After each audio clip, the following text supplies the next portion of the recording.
कहते हैं श्री सुखदेव मुनि, राजन जी ध्यान लगा ले।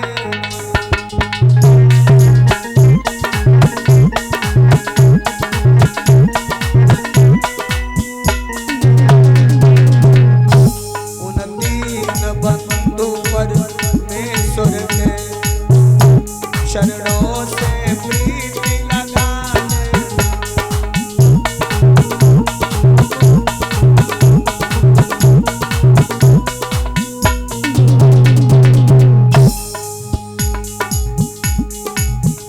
होनी कैसे हो जाती है हम सब बीच समुदाय।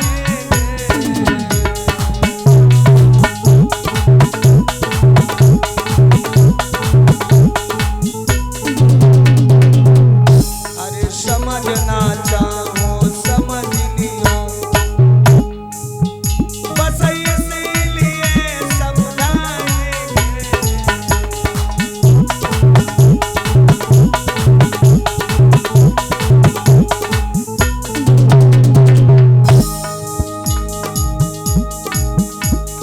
महाराज कहानी सुख सागर की है, ध्यान पूर्वक कोई सुने जा जग तारण की है। कथा मेरे हरि की प्यारी है, सुनो सब नर और नारी है।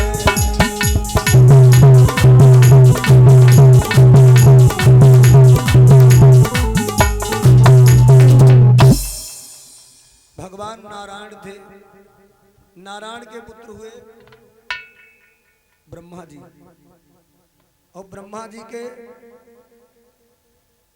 पुत्र हुए महाराज कश्यप ऋषि। ध्यान देना। और कुछ विद्वान कहते हैं कि ब्रह्मा के पुत्र हुए मरीचि, और मरीचि के पुत्र कश्यप हुए। ये भी महाराज ठीक है। तो जगत नारायण के पुत्र हुए ब्रह्मा, ब्रह्मा के मरीचि, मरीचि के पुत्र हुए कश्यप ऋषि, और कश्यप ऋषि के 13 पत्नियां थी। दिति, अदिति, दनु, काष्ठा, सुरसा, इला, बिनता, कंद्रु इत्यादि 13 थी। तो जिसमें जो दिति नाम की पत्नी थी वो थोड़ा चंचल स्वभाव की थी।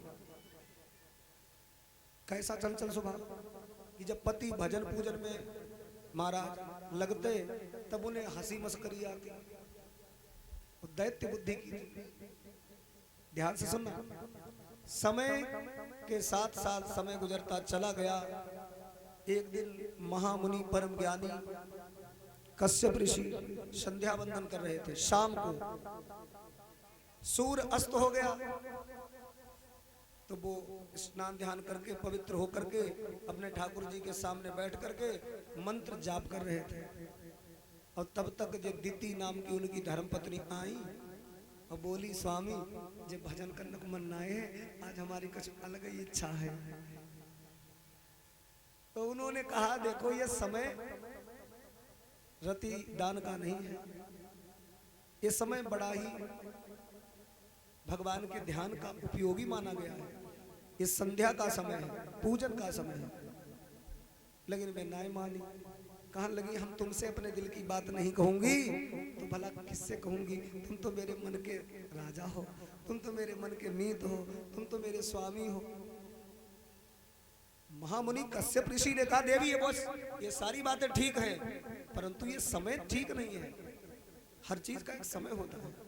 परंतु महामुनि कश्यप ऋषि की बात दिति ने बिल्कुल नहीं मानी और उनके साथ में महाराज हंसी मस्करी ठटोली करती रही। वे भजन कर रहे थे, वो उनकी गोदी में महाराज सर रख के कहने लगी, तुम सुनता ना बिल्कुल। आखिर में महाराज संध्या के समय सूर्य अस्त हो रहा था, गौधूली बेला थी, न पूरी रात हुई पाई थी न पूरा दिन बीच को समय। ऐसे समय पर महामुनि महाराज कश्यप ऋषि के साथ दिति ने महाराज प्रेम प्रीति के जो प्रसंग के साथ आज रतिदान लिया है। कश्यप ऋषि ने कहा, देवी तुमने मुझे विवश कर दिया, मैंने तुम्हारे साथ आज गौधूली मेला में जो भोग किया है इसका परिणाम अच्छा नहीं होगा। अब तुम्हारी कोख से कोई दुष्ट बालक ही जन्म लेंगे। मैं देख रहा हूँ, क्योंकि ये समय भोग का नहीं है। समय थोड़ा संक्षेप में बता रहा हूँ। धीरे धीरे धीरे धीरे धीरे धीरे वो गर्भ तो ठहर गया। जब प्रसव का समय आया तो 2 बालकों ने जन्म लिया दिति के गर्भ से। एक बालक बड़ा था, उसका नाम पड़ा हिरणाक्ष, और एक छोटा भी था बड़ा ही बलवान, उसका नाम पड़ा हिरणाकश्यप। हिरणाक्ष और हिरणाकश्यप। हिरणाकश्यप ने तो बहुत उपद्रव किया, वो तो सब जानते ही हैं। उनकी धर्मपत्नी कयाधु बड़ा पतिव्रता नारी थी, लेकिन पति बड़ा दुष्ट था। कहते हैं ना, कीचड़ में ही कमल खिलता है। तो उस महाराज हिरणाकश्यप के घर में भक्त प्रहलाद ने जन्म लिया, और भक्त प्रहलाद के पुत्र हुए राजा विरोचन। राजा विरोचन के पुत्र हुए राजा बलि, और राजा बलि जो थे ये बड़े धर्मात्मा राजा थे, बहुत बड़े धर्मात्मा थे। परंतु ये दैत्य वंश के थे। ये दैत्य वंश चला कहां से? इनकी जो मातारी है उनको नाम तो दिति, और दिति से जितनी संतान पैदा हुई सब दैत्य हुई गई। और कश्यप ऋषि की एक पत्नी थी जिनका नाम था अदिति। तो अदिति से जितने लल्ला पैदा हुए, बेटा पैदा हुए, परिवार जो अदिति से बनो वही सब आदित्य हुई गए, यानी देवता हुई गए। तो देवता और दानव यानी देवता और दैत्य, इनके पिता एक है, महतारी अलग अलग है। समझ गए? तो राजा बलि जो थे, इनके गुरु कौन थे? दैत्यों के गुरु कौन है बताओ भाई परीक्षक महाराज? शुक्राचार्य। शुक्राचार्य बड़े ज्ञानी थे। समुद्र मंथन किया गया, और समुद्र मंथन से 14 रत्न प्राप्त हुए। तो वो तो आप सभी जानते ही हैं कि उस अमृत के पीछे झगड़ा हुआ, तो भगवान ने मोहिनी रूप धारण करके वो अमृत देवताओं को पिलाया, और राक्षसों के पल्ले मदिरा पड़ी। नशीला पदार्थ, पेय पदार्थ नशीला, तो राक्षस ने पल्ले जा दारू ही पड़ी, वही आ जाओ पियत अपनी। देवता ना पियत, देवता तो अमृत जैसी कथा को रस पीते हैं, लेकिन राक्षस आ जाओ तुम देखो कथा हुई रही, दारू पिए को लेटे हुई, को जुआ खेलती, को चिलम खैचत हुई, को बीड़ी के तलब में बैठे हुए। तो उन्हें जो महाराज कथा को अमृत पसंद ना आए हैं, तो उनके तो पल्ले में नशीली चीजें पड़ी, सब बेचारे आ जाओ सूतत। समय गुजरता चला गया। राजा बलि ने अपने गुरु शुक्राचार्य से कहा, गुरुदेव ये देवता लोग तो अमृत पी चुके हैं, अब तो इन्हें मार नहीं सकते। शुक्राचार्य ने कहा, मार तो नहीं सकते, परंतु मैं एक तरीका बताऊं। तुम 100 अश्वमेध यज्ञ अगर सकुशल कर देते हो तो तुम देवताओं को हरा सकते हो। जो 100 अश्वमेध यज्ञ कर लेता है वो इंद्र की पदवी का अधिकारी हो जाता है। इंद्र किसी के बाप का नाम नहीं है, इंद्र एक पद का नाम है। इंद्र एक पद का नाम है।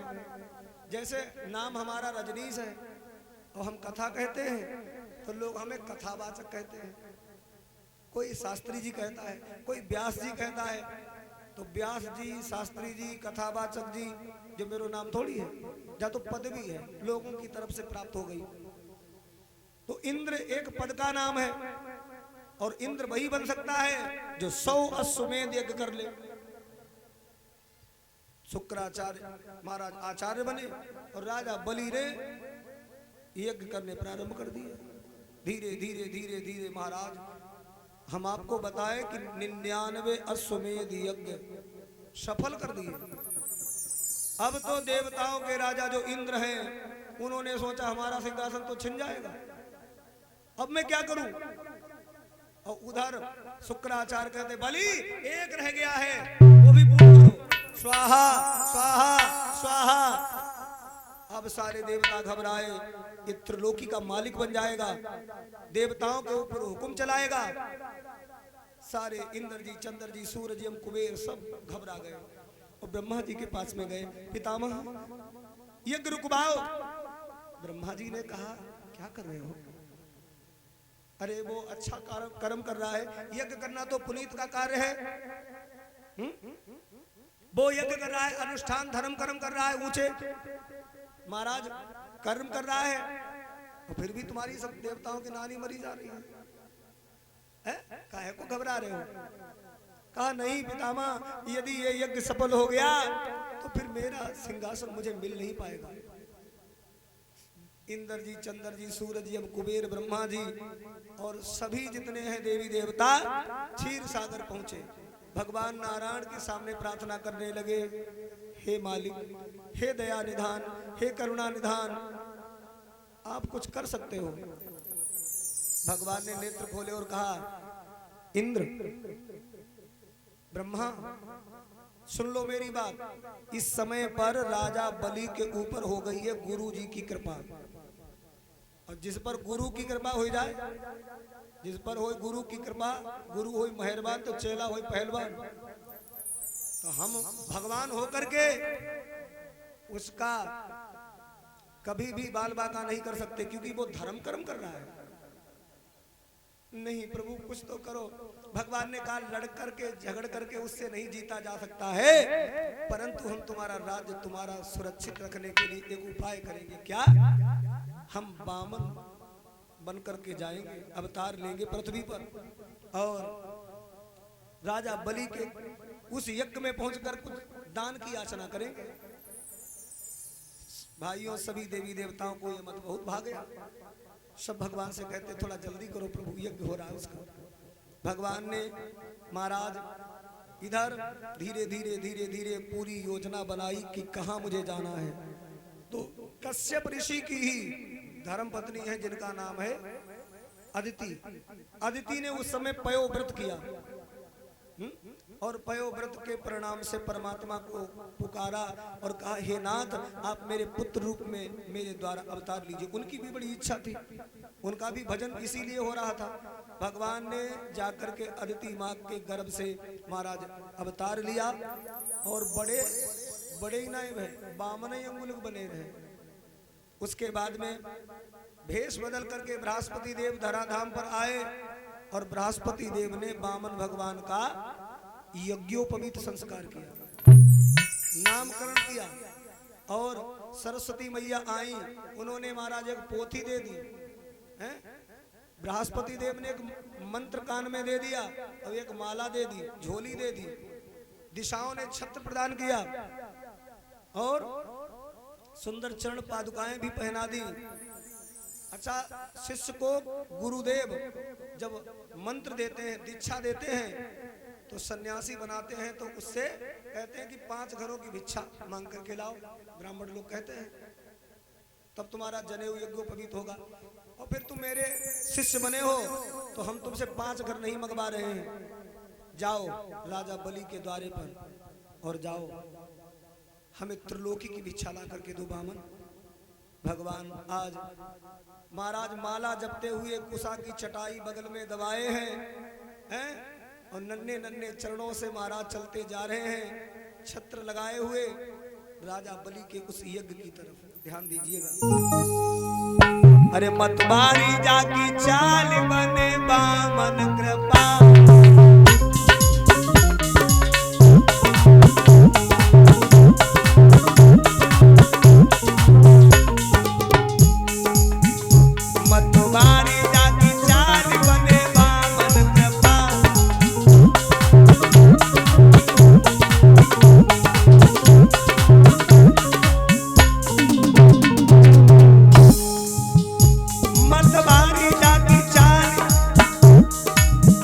बने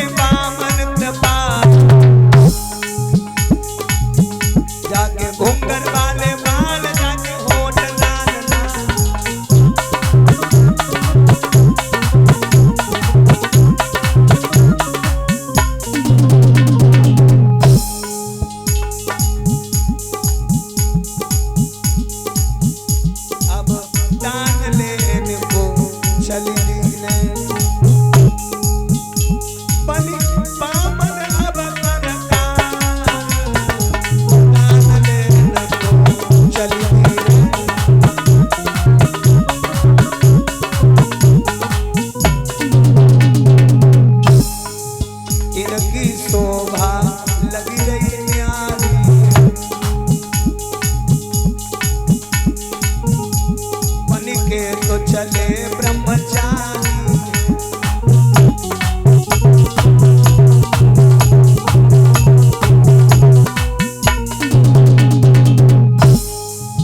इनको भेद जानो ना कोई, ये तो बामन बन के चले गए।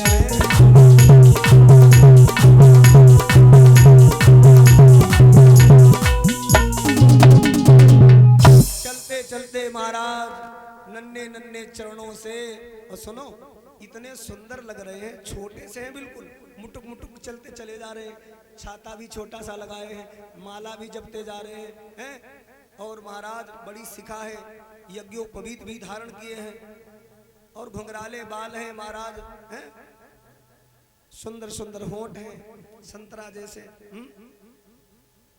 टमाटर जैसे गाल है, बड़े सुंदर लग रहे हैं। तो राजा बलि के जैसे ही यज्ञ के नजदीक पहुंचे तो वहां सैनिक लोग लगे थे। उन्होंने कहा, हे ब्रह्मचारी, हे ब्राह्मण देव, आपके शुभ दर्शन मेरे लिए बड़ा कल्याणकारी है। आप भ्रमण करते हुए महाराज श्री के यज्ञ में पधारे हैं, क्या इच्छा है? भोजन करने की इच्छा हो तो भोजन करा दे। ध्यान देना, यदि कुछ दान की इच्छा हो तो वो आपको दान प्रदान कर दे। बामन भगवान ने कहा, हम तुम्हारे राजा से मिलना चाहते हैं, उन्हें बुला करके लाओ, तब मैं कुछ दान दक्षिणा उनसे मांगू। तो पहरेदार कहने लगे, महाराज वो बहुत आवश्यक यज्ञ में व्यस्त हैं और गुरुदेव उनका यज्ञ करा रहे हैं, वो उस समय उठ करके नहीं आ सकते। जो भी आपकी इच्छा हो, राजा ने हमसे कहा है कि द्वारे से कोई भी भूखा नहीं जाना चाहिए अतिथि, बिना दान दक्षिणा के वापस मत करना। तो इसलिए सारा संपूर्ण अधिकार मुझे मिला है, आपकी जो इच्छा हो वैसा आपको दान हम दे दें, संतुष्ट होकर के जाओ। बामन भगवान ने कहा, देखो भाई, हम तुमसे दान नहीं लेंगे, हम तुम्हारे महाराज से यही दान लेने की इच्छा से यहाँ आए हैं। वो नौकर कहने लगा, महाराज मैं ही आपको दान दूंगा, मेरे महाराज नहीं आ सकते, और आप मेरी ही प्रार्थना को स्वीकार करें। बामन भगवान कहने लगे, ए नौकर, हाथिन में गधा चर चर होए मतंग, हाथी के बीच में गधा चलते रहा है, हाथी तुम्हारा मतंग हो जाते हैं, वो तुम्हारे झूम झूम चलते हो तो तब गधा झूमन लोगों का लोग हमको हाथी कम है। हाथिन में गधा चरे चर चर होई मतंग, और शक्कर बूरो खाए के लेन चाहते जंग, और लेन चाहते जंग कहते हमऊ हाथी, और रे हाथिन के संग भूल गो अपनी जाति। दुई पैसा का नौकर, और तू हमसे कह रहा मांग लो, तुझसे क्या मांगे? जल्दी से जाओ, अपने महाराज को बुला करके लाओ।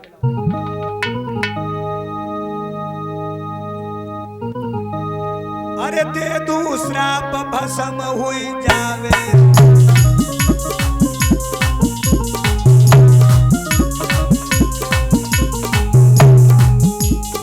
भैया हट करके पछतावे, भैया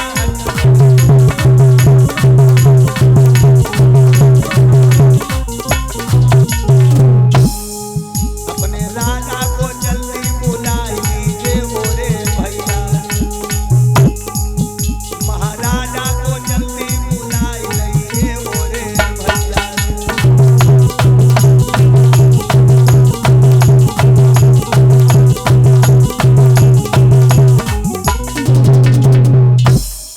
अपने महाराज को बुला करके लाओ, अभी मैं साधारणतया कह रहा हूं, नहीं तो मैं तुम्हें श्राप दे दूंगा, मैं ब्रह्मचारी बालक हूं। नौकर कांप गया, नहीं नहीं महाराज, हमें श्राप मत देना, अभी जा रहे हैं। नौकर गया, महाराज यज्ञ कर रहे थे, पास में जाकर के खड़ा हो गया। नौकर को उदास राजा ने देखा, क्या बात है, तुम द्वार पर से चले आए हो? बोले महाराज बात ही कुछ ऐसी है, एक ब्रह्मचारी आया है, बड़ा हठी लगता है, और महाराज मैंने उनसे कहा कि आप भोजन कर लीजिए, आप दान दक्षिणा हमसे ले लीजिए, लेकिन वो तो क्रोधित हो रहे, वो कह रहे हम आपके महाराज से ही दान लेंगे, तो इसलिए महाराज आप बताओ मैं क्या करूं? राजा बलि ने कहा, गुरुदेव ब्राह्मण कोई द्वारे पर आया है, मुझे थोड़ी देर के लिए अनुमति दीजिए, मैं जाकर के उनको भोजन और दान दक्षिणा दे करके आऊं, पुनः यज्ञ में सम्मिलित हो जाऊंगा। शुक्राचार्य ने कहा, बलि यज्ञ से उठ करके नहीं जाया जाता, इसलिए बैठो, तुम्हें नहीं जाना। वो ब्रह्मचारी खड़ा है तो खड़ा रहने दो। राजा बलि बड़े धर्मात्मा थे, उन्होंने कहा हमारे द्वारे से कोई बालक ब्रह्मचारी, कोई ब्राह्मण, कोई ज्ञानी महात्मा साधु सन्यासी संत भूखा लौट जाए और मेरा ये यज्ञ होता रहे, तो मेरा यज्ञ कैसे सफल हो पाएगा? मेरे इस दरबार से, मेरे इस यज्ञ से एक भी प्राणी भूखा ना जाए, ये मैंने प्रण लिया है। और जब कोई भूखा नहीं जाएगा तभी मेरा यज्ञ सफल होगा। और एकदम राजा बलि उठ के खड़े हो गए, मैं जा रहा हूं। तो राजा बलि कहने लगे उस नौकर से कि भाई ये बताओ उसकी अवस्था कितनी है? उस नौकर ने कहा महाराज अवस्था ज्यादा नहीं है, 5 वर्ष की अवस्था लग रही है, इससे ज्यादा की तो अवस्था लगती नहीं है। राजा बलि ने कहा इसीलिए वो तुम्हारी बात नहीं मानना है, क्योंकि दुनिया में 2 हट होती हैं सबसे बड़ी विचित्र। एक होती है बालहट, एक होती है बालहट, और दूसरी की बात अभी हम नहीं करेंगे, क्योंकि अभी हमें 2 दिन और कथा करनी है। हमारी जो माताएं मैंने होती, ये हर काम आ गई होती।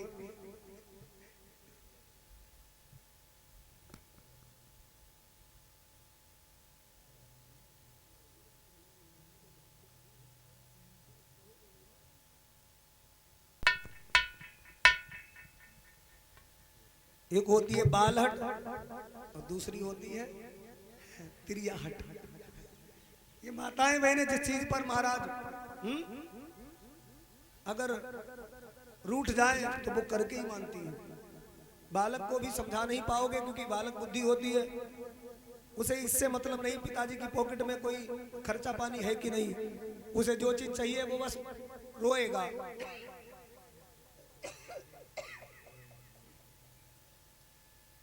इसलिए मेरे भगवत प्रेमियों, राजा बलि आए। राजा बलि की एक कन्या थी जिसका नाम था रतनमाला, वो भी पिताजी के साथ में आई। जब शिष्य उठ करके द्वारे पर आया तो शुक्राचार्य ने सोचा मैं क्या करूं।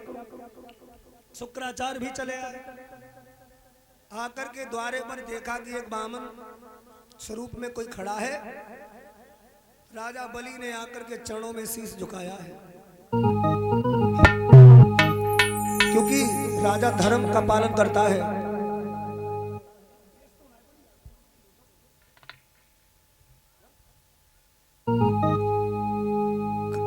कहा जाता है संत मिलन को जाइए तज माया अभिमान।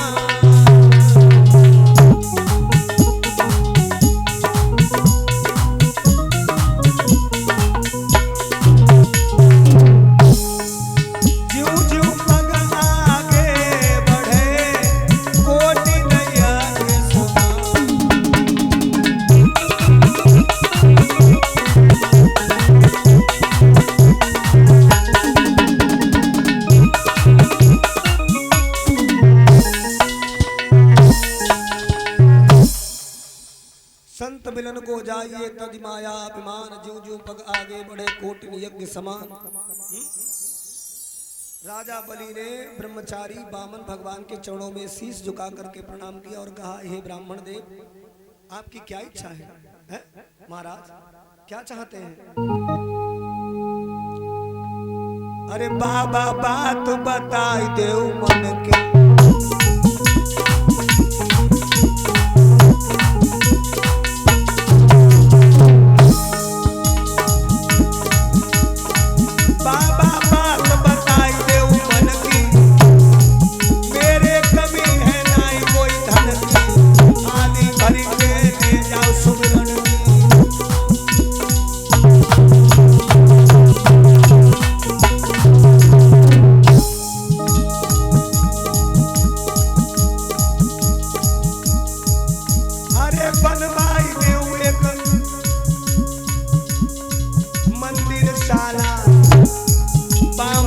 देखो प्रभु की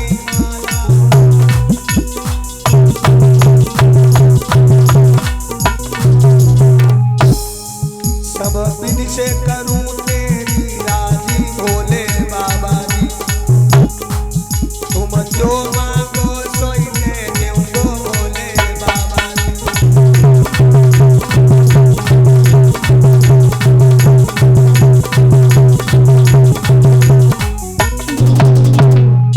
महाराज आप आज्ञा करो सरकार, क्या चाहिए? तो बामन भगवान ने कहा, राजन जैसा तुम्हारा नाम सुना था वैसे ही तुम्हारे विचार हैं, बड़ा संत महात्माओं का आदर करते हो और तुम्हारे वंश में तो एक से एक बढ़कर के धर्मात्मा हुए हैं। देखो कहाँ तुम्हारे बाबा प्रहलाद, तुम्हारे पिता बहरोचन, और तुम भी यदि दान करने में संकोच करो तो कैसा होगा? इसलिए तुम भी बड़े दानी और ज्ञानी हो, तो इसलिए मैं तुमसे तब मांगूंगा जब आप तिरबाचा भरना। तिरबाचा भर के मुझे कह दीजिए कि मैं जो मांगूंगा वही दूंगा। ऐसे 3 बार आप कहिए, संकल्प करिए, तभी मैं मांगू। राजा बलि हंसने लगे। अभी तक आपने ऐसे वैसे राजाओं से दान मांगा होगा जो लोग बात करके मुकर जाते हैं, हम वैसे राजा नहीं हैं, इसलिए आप निसंकोच होकर के आप कहिए क्या चाहते हैं। बामन भगवान ने कहा ऐसे नहीं, तिरबाचा भरो तब मांगूंगो तिरबाचा।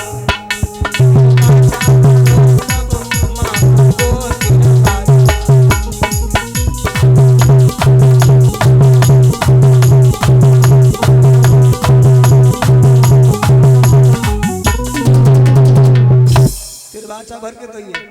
अब राजा बलि ने कहा ठीक है, मैं ये तिरबाचा लेता हूं, आप जो भी मांगेंगे मैं वही दूंगा, वही दूंगा, वही दूंगा। जब ऐसे कहा भगवान मुस्कुराने लगे, बलि तुमने तिरबाचा कर लिया है, अब संकल्प भी कर दीजिए। शुक्राचार्य खड़े खड़े देखते रहे, ये वामन का बच्चा बहुत देर से कह रहा है कि तिरबाचा भरो, तिरबाचा भर लिया, उसके बाद कह रहा संकल्प भी कर दो कि बदलोगे नहीं। शुक्राचार्य के पास में आध्यात्मिक ज्ञान था, उन्होंने भगवान पर दृष्टि डाली और अपने ध्यान में देखा और राजा बलि से बोले, बलि बलि ठहर, अभी अभी अभी संकल्प मत करना। मैं इस बामन को देख रहा हूं, ना तो जो बामन है ना जो 53 है, ये विष्णु है। मैंने अपनी दिव्य दृष्टि से इसे पहचान लिया।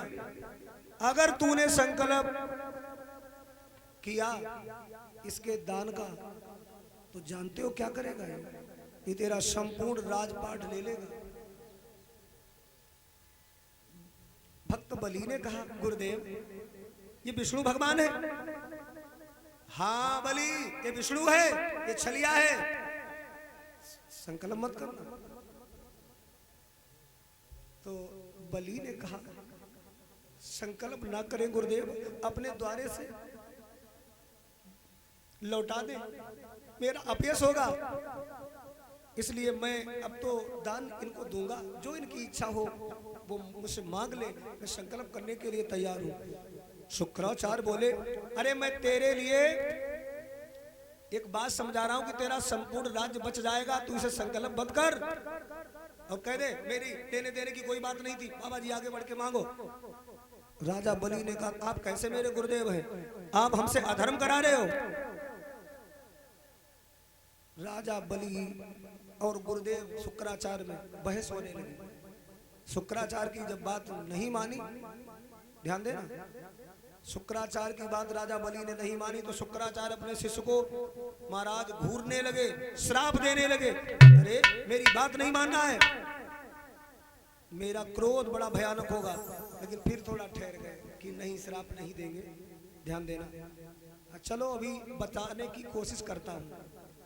भगवान ने कहा, ए बलि तुम्हारे गुरु चेला में क्या बात हो रही है? अब तो तुम 3 बार कह चुके हो जो मांगेंगे वही दोगे, वही दोगे, तो कुछ नहीं मांगना है मुझे। तुम्हारे गुरुजी तुम्हें खामोखा परेशान और बड़ा डर पैदा कर रहे हैं तुम्हारे अंदर। हम कुछ ज्यादा नहीं चाहते, मेरी केवल इच्छा ये है कि आप मुझे 3 कदम पृथ्वी का संकल्प करें। 3 कदम पृथ्वी। अब बलि बड़ी तेज हंसे गुरुदेव तुम कह रहे थे कि ये बहुत कुछ मांगेंगे, इन्होंने मांगा भी तो क्या मांगा, 3 कदम पृथ्वी। 3 कदम पृथ्वी, 3 कदम। अरे महाराज चाहते तो मैं आपको आधा राज्य दे देता, आप चाहते तो आपके लिए कोई धर्मशाला बनवा देता, यहीं आपके रहने सहने की व्यवस्था करवा देता, आपका किसी ब्राह्मण कुल की कन्या से विवाह करवा देता, आनंद से यही माला जपते। अरे मांगा तो 3 कदम पृथ्वी। देखो तुम्हें मांगना भी नहीं आया भाई है? कहते हैं कि मांगने के लिए भी थोड़ा ज्ञान होना चाहिए, अपने अपने ज्ञान का प्रयोग ही नहीं किया। कहते हैं कि मांगने के लिए भी ज्ञान की जरूरत होती है, तुमने अपने ज्ञान की जरूरत नहीं समझी। अरे ठीक है तुम 3 नहीं, तुम यहाँ पर कोई अपना स्थान चुन लो, मैं वहीं पर आपका धर्मशाला बनवा दूंगा।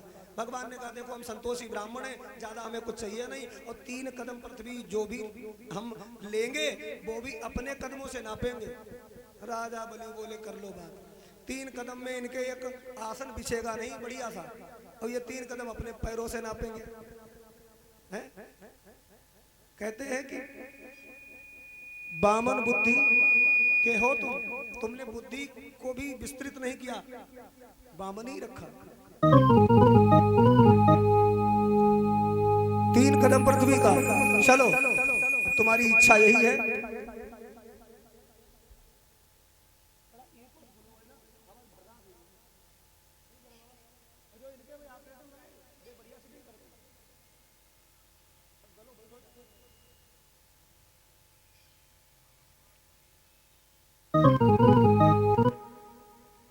मेरे भगवत प्रेमियों, लेकिन शुक्राचार्य से कुछ छिपा नहीं। शुक्राचार्य जानते हैं कि ये बहुत कुछ महाराज 3 कदमों में ही ले लेगा, इसलिए राजा बलि ने एक लोटा उठाया जिसमें महाराज टोटी वाला लोटा था। सोचा कि चलो इसी से जल लेकर के 3 कदम पृथ्वी का इनको संकल्प कर ही देते हैं। ध्यान देना, जैसे ही संकल्प के लिए जल लोटे से लेने के लिए महाराज हाथ में झुकाया लोटा, तो उस नली से जल बाहर नहीं आया। जल नली से बाहर नहीं आया तो भगवान के बगल में कुशा की चटाई थी, भगवान ने कुशा खींच करके दिया।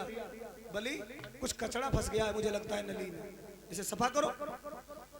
अब ध्यान देना, जैसे ही राजा बलि ने वो महाराज कचड़ा सफा किया तो उस टोटी के अंदर राजा बलि के गुरु महाराज हैं एक बड़ा कीड़ा बनकर के बैठे हुए थे। वो जाकर के उनकी आंख में कुशा धसी तो एक आंख, गोविंदाय नमो नमः, एक आंख फूट गई। जैसे एक आंख फूटी एकदम निकल करके भाग खड़े हुए। बलि मैं तेरा संकल्प रोकना चाहता था, तू मान नहीं रहा है, मैं तुझे श्राप देता हूं, तू श्रीहीन हो जा और मैं जा रहा हूं। शुक्राचार्य क्रोधित होकर के चले गए। राजा बलि ने महाराज 3 कदम पृथ्वी का संकल्प करके उनके चरणों में जल चढ़ा दिया। महाराज आप ना पिए। अच्छा, भगवान वामन ने कहा देखो तुमने संकल्प किया, तुमने मुझे प्रणाम तो किया नहीं, प्रणाम भी तो करो। राजा बलि ने साष्टांग दंडवत प्रणाम किया तो भगवान ने चमत्कार कर दिया।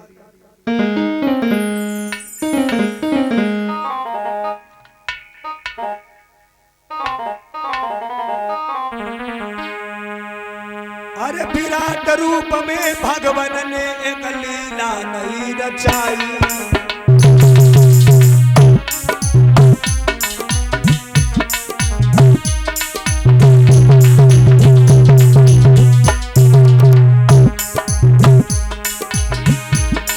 अरे अरबों खरबों किलोमीटर को शरीर को बनाई।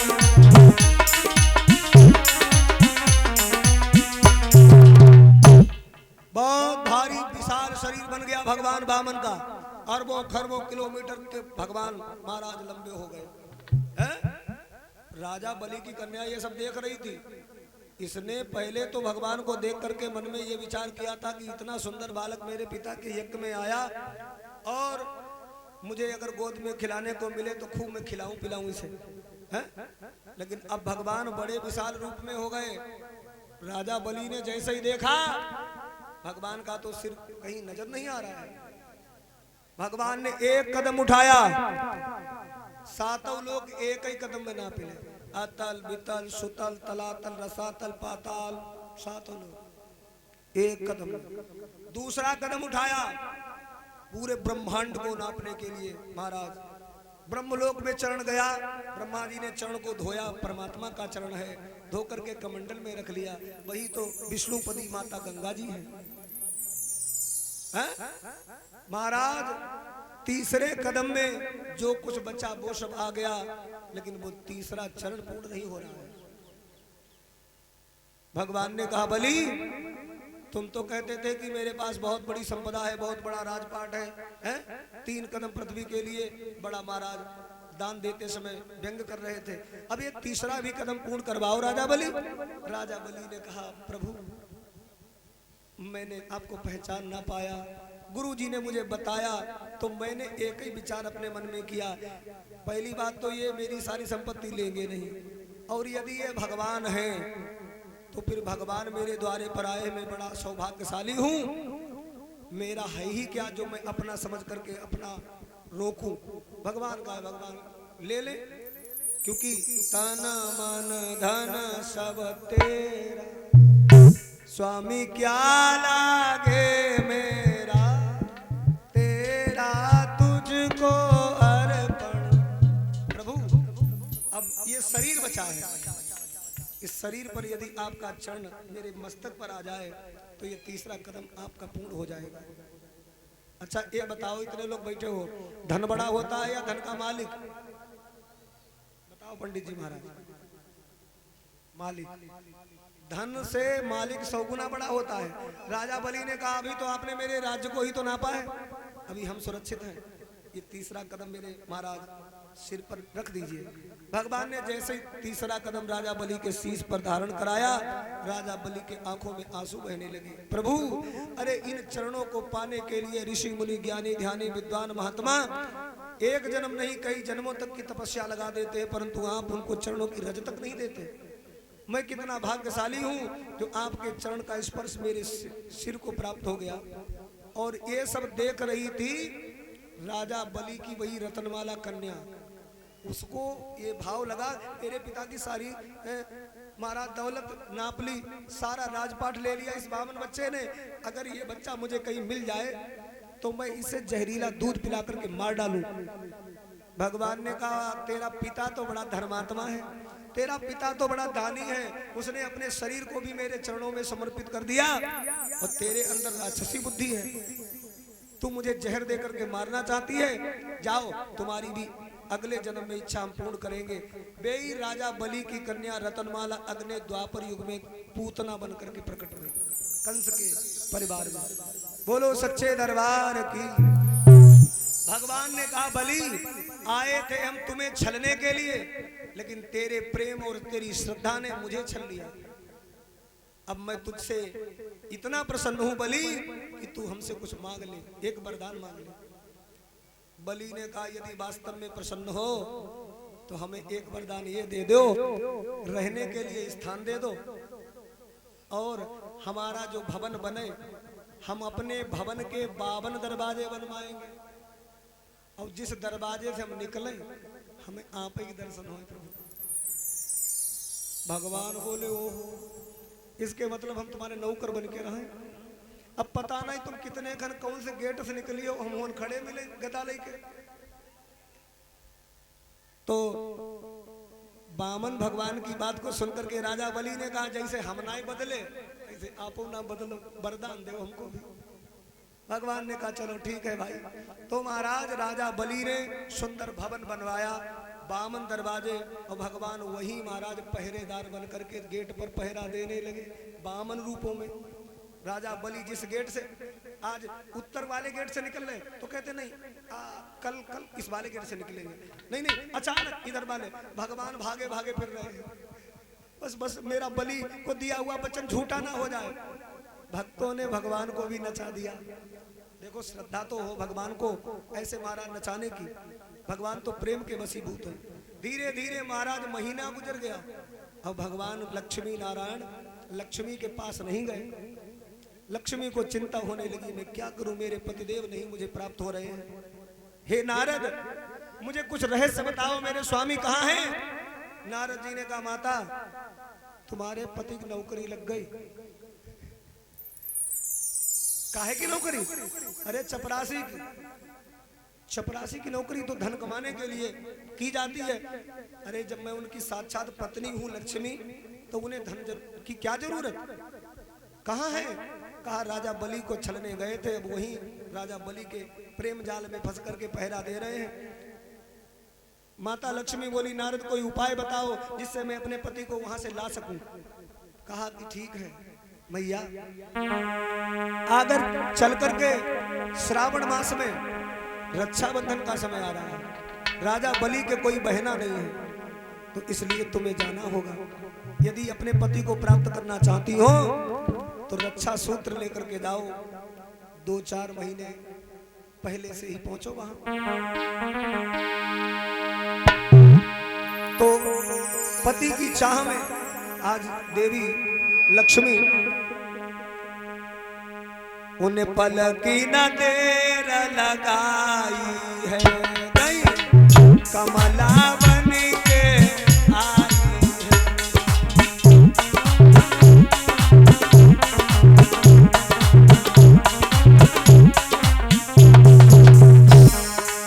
राजा बलि के दरबार पहुंच के राजा बलि के और बिने करी है भारी, भैया तो नौकरी पर रखिए, ये अर्जी सुनो हमारी।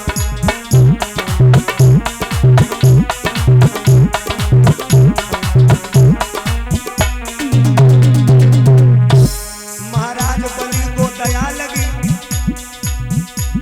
तो घर में ही लौट आई और झाड़ू पोछा कर रही है ना राजा बलि ने।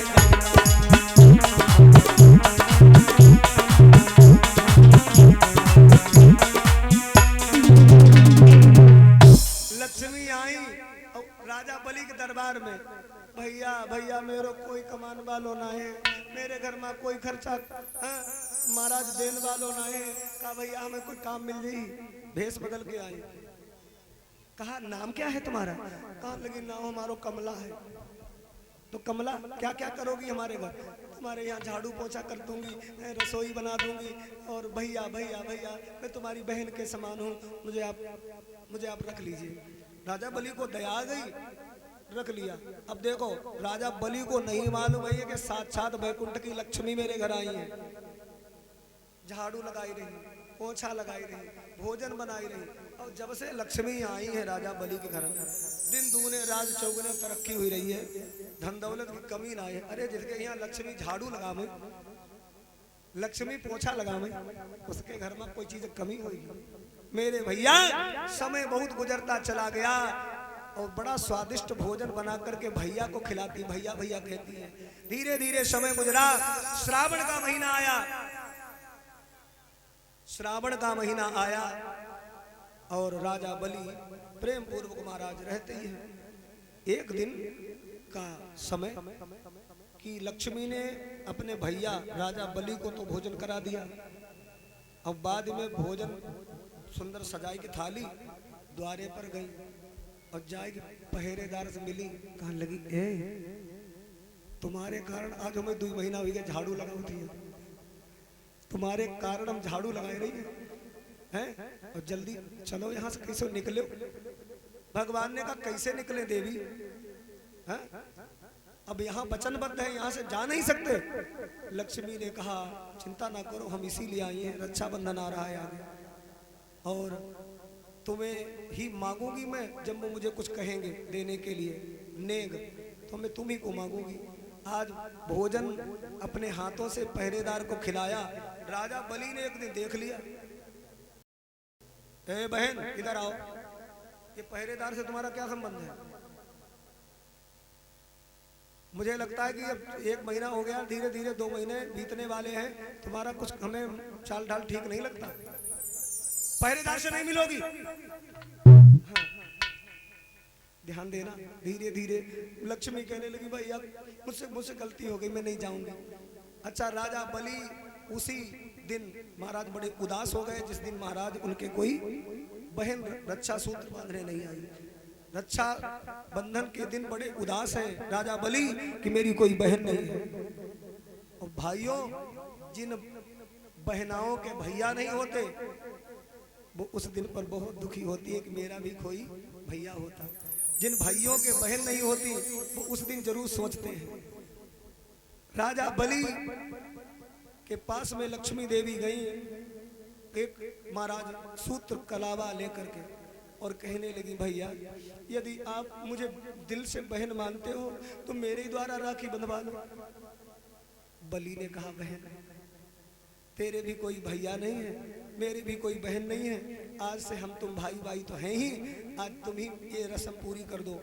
लक्ष्मी देवी ने जब महाराज राजा बलि की कलाई में वो रक्षा सूत्र बांधा तो उसे कहा गया कलावा, कमला ने बांधा कलावा। और इस मंत्र में राजा बलि का नाम आता है। एन बंधो बलि राजा दानवेंद्रो महाबला, दानियों में अग्रगण्य, हे दानियों के शिरोमणि, हे मेरे राजा भैया हमें कुछ इसका पुरस्कार भी मिलेगा। राजा बलि ने कहा पुरस्कार चाहिए, मांगो बहन।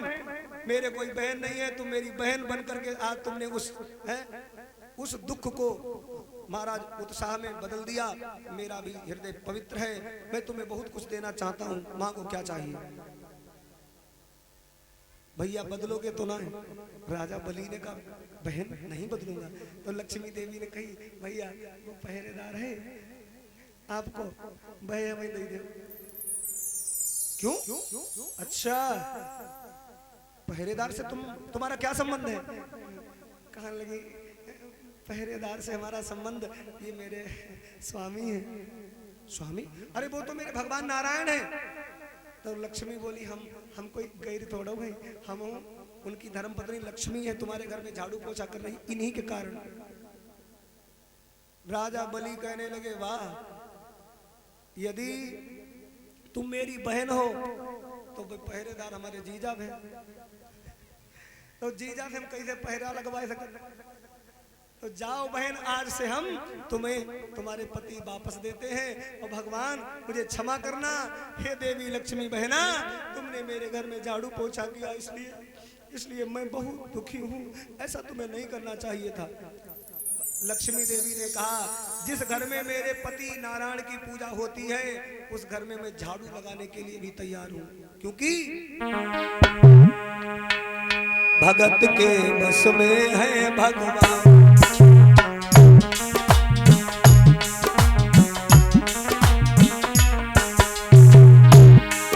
अरे भगत बिना ये कुछ भी नहीं है, अरे भगत है इनकी जान, भगत के बस में है भगवान।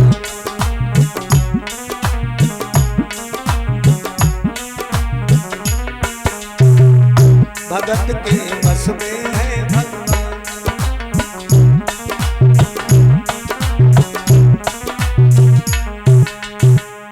भावना में भावना हो,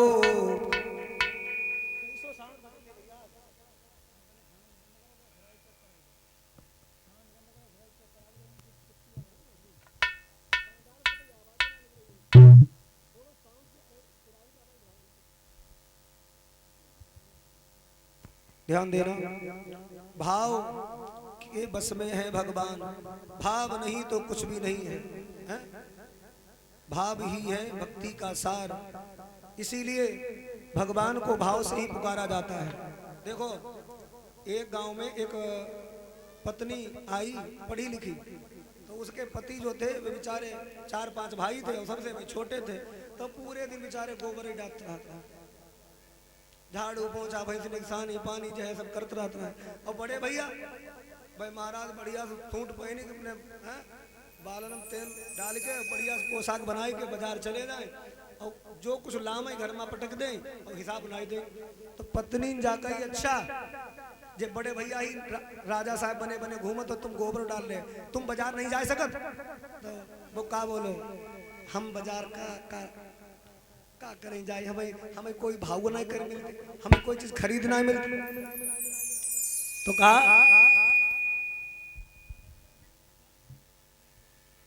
पत्नी ने कहा आज बाजार जाओ और सुनो दुकानदार से कोई चीज खरीदियो, अब जब उससे पैसा पूछो तो वो जो पैसा बतावे उसके आधे पैसा लगाइयो, और जब भाव बन जाए तो कोई चीज ज्यादा खरीद लियो।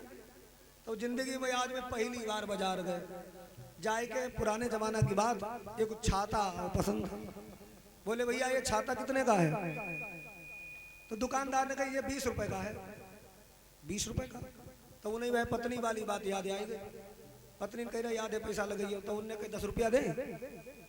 दुकानदार ने कहा 10 रुपये में कैसे दे दे भैया, ये 20 रुपए का है, अभी अभी दुकान खोली तुम आ गए हो, चलो ऐसा करो तुम 16 रुपए दे दो छाता ले जाओ।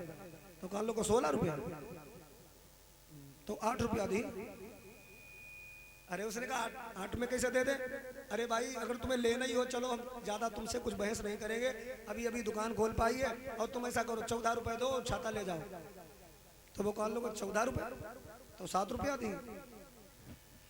दुकानदार ने कहा अरे भाई तुमने तो मूड ही खराब कर दिया, बोहनी भी नहीं हुई हो तुम आ गए, तुमने तो कतई गजबई ढा दिया। चलो तुम्हारे लिए कोई ज्यादा बात नहीं है, अब तुम ले लो, चलो 12 रुपया दो ले जाओ, 2 रुपया और कम कर दे। तो कहा लोग तो 6 रुपया दी। दुकानदार ने कहा तुम लेने के मूड में नहीं हो। उसने कहा हम इसीलिए घर से आए हैं। तो दुकानदार ने कहा चलो भाई अब तुमसे जमा के जमा ले ले, 10 रुपया लाभो, जो तुमने पहली बार कही रहा है भैया लाभो, ले जाओ छाता। तो कहा लोग तो 5 रुपया दी। दुकानदार ने ऐसे छाता आगे करके कही ले फिर हम काहे नहीं ले जा हैं, बड़ो आओ छाता ले, तो फिर हम काहे नहीं ले जा। तो कहा लोग तो दूल्हे जी, तो एक भाव में बिना टिके एक छाता जैसी चीज नहीं मिल सकत, तो भगवान की छत्र छाया कैसे मिलेगी? भावना में भावना हो वो भावना बेकार है, भावना में भाव हो तो भव से बेड़ा पार है। अन्न धन और वस्त्र भूषण कछु न मुझको चाहिए, आप हो जाए मेरा बस ए मेरा सत्कार है। बांध लेते भक्त मुझको प्रेम की जंजीर से, इसलिए इस धरा पर होता मेरा अवतार है।